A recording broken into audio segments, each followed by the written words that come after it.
ચાલો એક એવી અદૃશ્ય દુનિયામાં જઈએ જે આપણા આધુનિક જીવનને શક્તિ આપે છે. આજે આપણે એ શાંત લડાઈઓ વિશે વાત કરવાના છીએ જે આપણા ઉપકરણો અને પાવર ગ્રીડની અંદર દરરોજ લડાય છે. અને હા, આ એવી લડાઈઓ છે જે જો હારી જવાય તો બધું જ અંધારપટ થઈ શકે છે. તો ચાલો આ રહસ્ય પરથી પડદો ઉઠાવીએ. ક્યારેય વિચાર્યું છે કે લાખો વોલ્ટની જે વીજળી છે, જે આખા શહેરને રોશની આપે છે અને મોટા મોટા ઉદ્યોગોને ચલાવે છે, એને કાબૂમાં શું રાખે છે? આટલી બધી શક્તિને આમ અંધાધૂંધી ફેલાવતા શું અટકાવે છે? જવાબ આપણી આંખો સામે જ છે, પણ છુપાયેલો છે. અને એ છે ઇલેક્ટ્રિકલ ઇન્સ્યુલેશન. હા, એ એક શાંત રક્ષક છે, એક એવો ગુમનામ હીરો જે એ સુનિશ્ચિત કરે છે કે વીજળી બસ એના નક્કી કરેલા રસ્તા પર જ ચાલે. સાચું કહું તો એ સુરક્ષા અને ભયાનક નિષ્ફળતા વચ્ચેની છેલ્લી દિવાલ છે. તો આ ઇન્સ્યુલેશન છે શું? એકદમ સાદા શબ્દોમાં કહીએ તો એ એવા પદાર્થો છે જે વીજળીના પ્રવાહને રોકી દે છે, જેમ કે રબર, પ્લાસ્ટિક કે પોર્સેલેન. એમનું મુખ્ય કામ શું? તો કે વીજળીના તારને એકબીજાથી અને આજુબાજુની દુનિયાથી અલગ રાખવાનું, જેથી આપણું ઇલેક્ટ્રિકલ વિશ્વ સલામત અને સ્થિર રહે. પણ આ રક્ષક પણ અજેય નથી હોતો. અને નવાઈની વાત તો એ છે કે ઇન્સ્યુલેશન માટેના સૌથી મોટા ખતરા બહારથી નથી આવતા, પણ એના પોતાના કામના દબાણમાંથી જ પેદા થાય છે. એના કામનો જે સ્વભાવ છે ને, એ જ એને સતત તણાવમાં રાખે છે. અને એમાં સૌથી પહેલો અને સૌથી મોટો દુશ્મન છે ગરમી. જ્યારે પણ કોઈ ઇલેક્ટ્રિકલ સાધન ચાલે એટલે ગરમી તો ઉત્પન્ન થાય જ. અને આ વધારે પડતી ગરમી ઇન્સ્યુલેશન માટે ધીમા ઝેર જેવી છે, જે ચૂપચાપ એની મજબૂતી અને ઉંમર ઘટાડતી રહે છે. હવે સવાલ એ છે કે આ ગરમી આવે છે ક્યાંથી?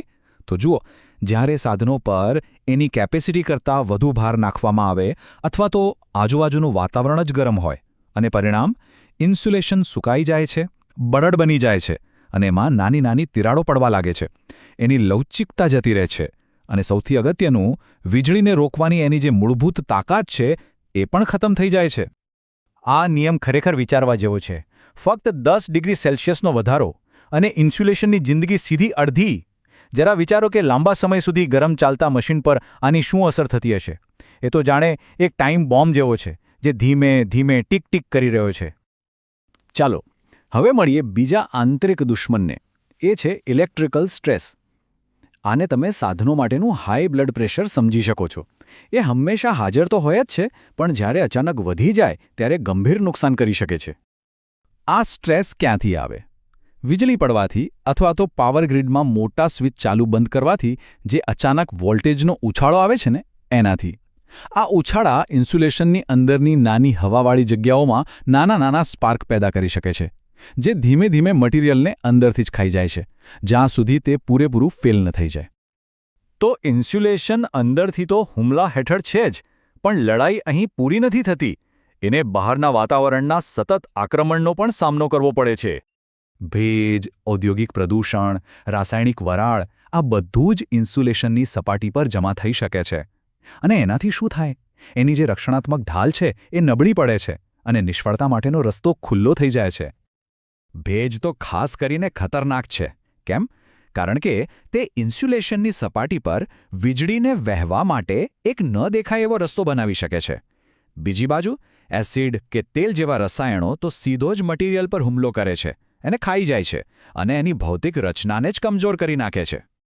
અને છેલ્લે એવા દુશ્મનો છે જેને હરાવી શકાતા નથી: સમય અને ભૌતિક ઘસારો. દરેક ઇન્સ્યુલેટિંગ મટીરિયલની એક ઉંમર હોય છે અને સમય જતાં એનો નાશ તો નક્કી જ છે. જરા મિકેનિકલ સ્ટ્રેસ વિશે વિચારો. મશીનોમાં થતું સતત કંપન, કેબલનું વારંવાર વળવું અથવા તો અચાનક કોઈ વસ્તુ અથડાવી, આ બધું ભૌતિક નુકસાન પહોંચાડે છે. એનાથી ઇન્સ્યુલેશનમાં નાની તિરાડો પડી શકે છે, જે ભેજ અને બીજા દૂષણો માટે જાણે કે પ્રવેશદ્વાર બની જાય છે.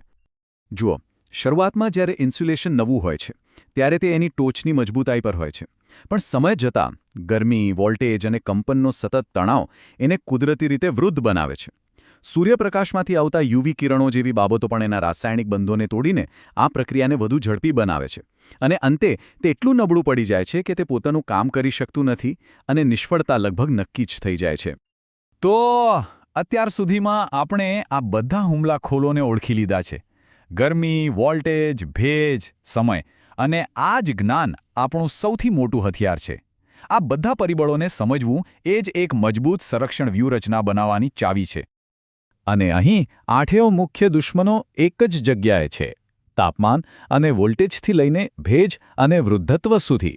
દરેકનું પોતાનું એક ચોક્કસ કારણ છે અને એક વિનાશક અસર છે. આ એક સંપૂર્ણ યુદ્ધ યોજના છે, પણ દુશ્મનની. તો આ બધાનો સાર શું છે? સાર એ છે કે નિવારણની શરૂઆત જાગૃતિથી થાય છે.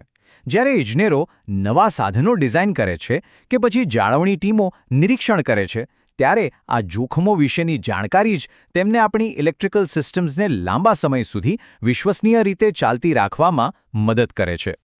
જેમ આપણે આ ચર્ચાના અંત તરફ આવી રહ્યા છીએ, ત્યારે એક વિચાર સાથે છોડી જઈએ છીએ. આપણા પાવર ગ્રીડના આ શાંત રક્ષકો 8 મોરચે સતત લડી રહ્યા છે. તેમને બચાવવા માટે વધુ સારી સામગ્રી, સ્માર્ટ ડિઝાઇન અને ખૂબ જ સાવચેતીભરી જાળવણીની જરૂર છે. પણ સવાલ એ છે કે શું આપણી આ તકેદારી કુદરતી રીતે થતા આ નાશની અનિવાર્ય કૂચને હંમેશા માટે રોકી શકશે?